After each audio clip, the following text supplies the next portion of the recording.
Oh, hello, class. How are you? Please never mind that corny intro and let's start talking about the three R's. So, briefly mentioned in the introduction to this module, I talked about the three R's, right? That is the Protestant Reformation, that is the Renaissance, and then the Industrial Revolution.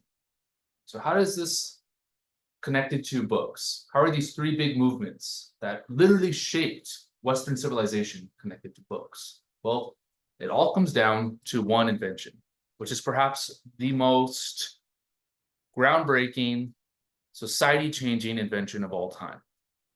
It's not the internet, it's the printing press. So what year did the printing press come out? What are we talking about roughly? Roughly, most scholars agree that it was around the year 1440. It's 1440, 1440.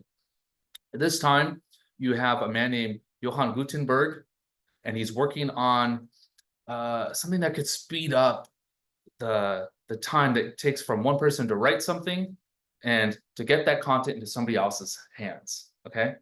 So how does he do that? Well, some interesting ways.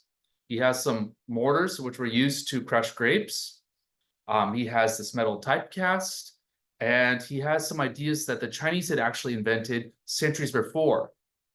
The reason that the Chinese never finished a printing press or was never successful or took off in China was because their language simply had too many characters in it. It would be too hard for them to get all of the types and letters and be able to create an entire pamphlet, let alone a book or something really large, right? So in English, we have much, much, much less letters.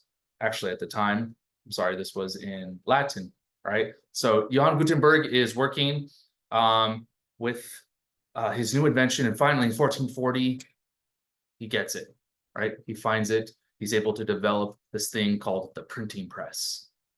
Now, what is it? I'll put a picture so you can, have some idea in your mind, right? But essentially, think of it as something that's pushing down big, giant metal plates that have a bunch of letters on them onto paper, and with ink and force, it pushes these the images of these letters onto the paper. You're like, oh, sounds great. Okay, not as impressive perhaps as my iPhone, right? My iPhone could do a lot more, right? But at the time, nobody was able to ever access these kinds of documents. Written materials were very, very expensive. Why? Because people had to write it by hand, right? And if someone were to ever mess up, they would have to start all over again. It's very, very costly, time consuming. So the masses, they weren't introduced to reading materials, right? They didn't have access to them, right? It's a big word, it's a buzzword, it's a keyword here in this course. They didn't have even access to basic media that we have now, right? So the printing press comes out, all of a sudden they're able to print things a lot faster, right? Now people are reading things that they've never read before. Let's go back to 1440, okay? So Johann Gutenberg, sounds German, he's a German man, he's creating this in Germany. Well, a German monk gets his hands on some of the materials that Gutenberg's printing. One of them is the Bible. Now, of course, he had access to the scriptures. He had access to handwritten scrolls before, to all the letters and the of Paul, and all the different documents and books that make up the Bible. But now you have Gutenberg's Bible, which, by the way, we have a couple here in California. If you ever have a chance, go to the Huntington Gardens. They have one of the Gutenberg Bibles, the original Gutenberg Bibles there on display in the museum. It's really, really interesting. Okay, so Martin Luther, this German monk, sees the Bible laid out before him, and he realizes that the masses now will be able to read this stuff for themselves, right? Especially when the Bible starts being printed in their native language, in German, right? So people who aren't able to read Latin can now actually read the Bible in their own language. What does this have to do with mass media? What does this have to do with this course? Everything, okay? So people now have the Bible in front of them, right? Which is, in a way, kind of the first document produced in mass media. So mass media, right? We've thrown that word a lot. It's the name of the course. We've been using it a lot. But just think mass for the masses, and it's media, the type of material made for the people to consume. So here they are with the Bible, reading it. And what does it do? People start to say, hey, seems like a lot of stuff that the priests have been telling us or things that we believed about our own religion necessarily aren't even mentioned in the Bible, right? Or it seems like it's very different. And people start to formulate their own ideas, right, about religion and faith and God and things. And Martin Luther is a central figure in this at this time, at this juncture in time. And he ends up going up to a Catholic church and he nails onto the door of the giant wooden Catholic church a giant scroll.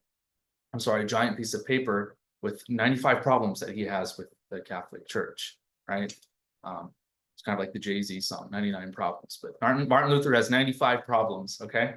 And he nails these 95 problems to the Catholic door and to the door of the Catholic Church, right? And he says, these are things that I don't see within Scripture, and this is a problem that I have. Well, today, right, a lot of us wonder, hey, are people, if someone says they're Christian or if someone brings up the Christian faith, we kind of say, are they Christian? Are they Catholic? Right? There's those kind of conversations that come up, right? Really what people are saying is, are they Catholic or are they Protestant? Okay. So Catholicism and Protestantism being both under the umbrella of Christianity. Well, Protestantism is born in 1440. It's born because of the printing press. Right? Because now people have access to documents, they have access to, in this case, the Bible for the first time, and they're reading it and able to form their own opinions, right? And actually literally creates an entire different branch of Christianity. Now, this isn't a history class, but if you do know your history, you know that that leads to a Reformation in England, leads to Reformation throughout Italy and the rest of Europe, right? And they call that the Protestant Reformation. They're literally reforming themselves from the Catholic Church, right? It leads to wars, it leads to exiles, it leads to mass exodus from England, eventually gets carried into the United States, right? Well, the British colonies, which eventually become the United States. So some groundbreaking things, as I said, start off with the invention of the printing press. Second big movement that is a direct consequence of the printing press is the Renaissance, right? So the time of the Renaissance, right when it's starting to come, it's a period that we call the Middle Ages. Some people call it the Dark Ages. Essentially, people just didn't have access to the documents before. Again, the only people who really had access to this stuff were either the elite or monks, right? The kind of the clergy class. So now you have people who have all of a sudden all these documents that were handwritten before are being able to print, right? At much faster paces. And artists and people who are just naturally a bit more creative, all of a sudden are able to read and look at and interpret and spend time with documents from the Greeks and the Romans. And the content literally drives them crazy, right? They are losing sleep, they're meeting with each other, they're leaving their families, people start to create art. That all sounds kind of negative, except the art part, but people just go wild over this stuff, right? And in this time period is when you have Michelangelo, you have Leonardo, Da Vinci, you have all these other greats, right? That just are now kind of household names, right? They actually spring up in this time period, right? And what really is the Renaissance? Well, it's a rebirth, right? It is a return to the former glories of the Greek and Roman Empire, at least as it relates to art and architecture and anatomy and science. Again, all this is a direct cause of the printing press. Okay. Finally, the third one is the Industrial Revolution. This happens a little bit later, right, in the 1800s in England. However, it's still important to us because we're later on in this class we're going to be talking about advertising, right? And advertising starts because of the Industrial Revolution. Let's tie it back to the printing press. So the printing press, people are able to think about technology different, right? People start to invent other machines, it leads to factories and warehouses and people really changing the way that commerce and economics works, right? So people are working in England, but let's say you have 4 people who are all making soap, okay? So 4 competitors in one city making soap. How do you distinguish yourself from the 3 other people making soap? Okay, so that's how it gets tied into advertising later on. Because of the printing press, people are able to start to create brands for the first time. We hear that on social media quite often, right? Make your brand or their brand building. Well, during the Industrial Revolution, thanks to the printing press, was the first time, right, people were actually able to build a brand for themselves. It just wasn't, I have a really good soap and I know a nice guy who can sell this soap and he's going to sell it to this village, over here, or over by the coast or wherever is easier for me to transport my goods. No, for the first time, you have people who go, this is Arona soap. That is the best soap, right?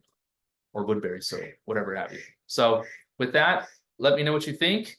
If you have any questions, again, reach out, my email address, and I'll see you inside module 4.